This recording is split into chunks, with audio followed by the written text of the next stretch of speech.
all the children in Iraq, they can all talk English, but they learn their English off of TV. The most popular TV show in Iraq when we were there was Bonanza. So depending on how big you are, you're either a Hoss or a Little Joe.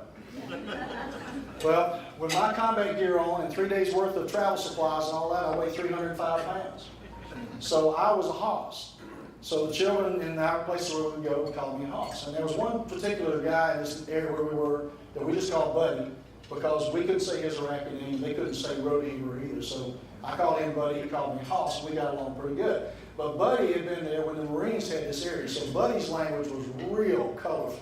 You had to be careful who you let Buddy talk to, but he was real careful. But we decided we would build a school in Buddy's territory, in the place where Buddy's family lived.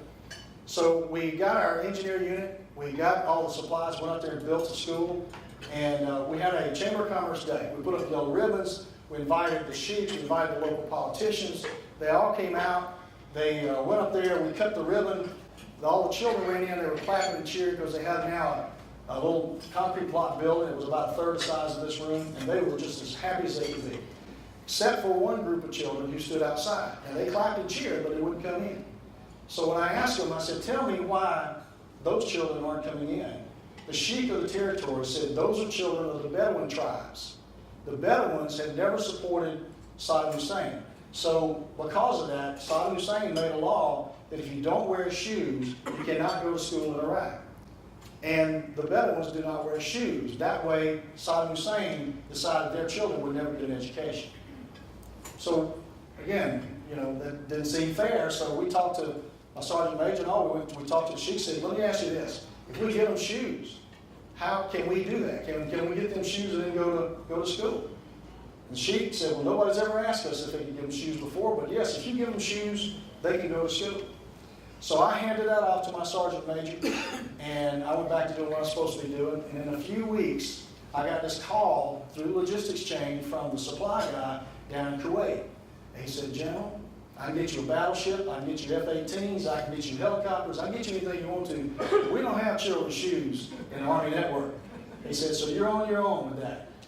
Handed it back to Sergeant Major, said, you got to help me out.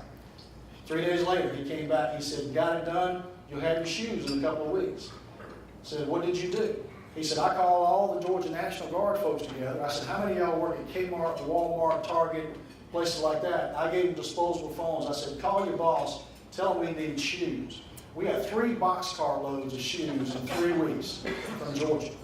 People just sent shoes, just like you were talking about sending boxes, they sent shoes. So we had all kinds of shoes for children. And I found out that men know absolutely nothing about putting shoes on children. We did nothing. We didn't order the little machines that you check people's feet size with, but we came up with a way. We put plywood out on the ground. We found children with different sized feet. We lined them up on there. We spray painted their feet on the plywood. We had them take a step back and made us a template. So we did this to help these children. So now we had a template from 2 to 12 on what size shoes we had gotten. So we lined the children up, and instead of running out there and stepping on the shoes that fit their size, they all want to start at size 2 and then sidestep till they got to where their shoes fit. So it took a while to do this, but we finally got them all to the point where we knew what size shoes they had, and we sent them to the pile of shoes and let them pick up their shoes. Well, Buddy's turn came. Buddy started at 2, worked down, we found out he was a size 5. I said, Buddy, go to that pile, pick you out a pair of shoes. He went over and looked, he came back to me, he said, Hoss, I don't like any of those shoes. I said, Buddy, we ain't got a whole lot of choice. He said, well, I don't like those shoes. I said, well, pick you a pair from somewhere else then. He walked around, he went up to the size 12 shoes, picked him out a pair of size 12 Adidas tennis shoes, put them on, and came back over flopping to me and said, these are my shoes. And I said, no, you're not going to like those. They're going to flop, they're not going to fit right. You know, people are going to laugh at you. You know, in America, we have people that do that, and we laugh at them, call them clowns. You're not going to like those shoes. He said, these are my shoes. I said, why is that? He said, because I know this is the only pair of shoes I'm ever going to have. Now, if you don't think that'll get you going.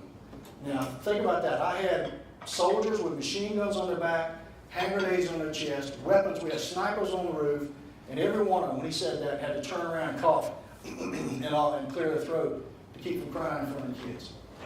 because our team realized their team had a hard way of life. And they were reaching out to us and saying, help me, and I know this is the only pair of shoes I'm going to have, but you made a difference at least for today. So we put shoes on children, and again, their family started coming to us saying, let me tell you what Alibaba's doing. And let me tell you what's going to happen down the road. And it made a difference. We had a dramatic loss in injury rate and wounded rate after we started doing the humanitarian things we were doing because of the way they became part of our team and came to us. Now, we did a couple of other things. As we turn on the lights, we would go out and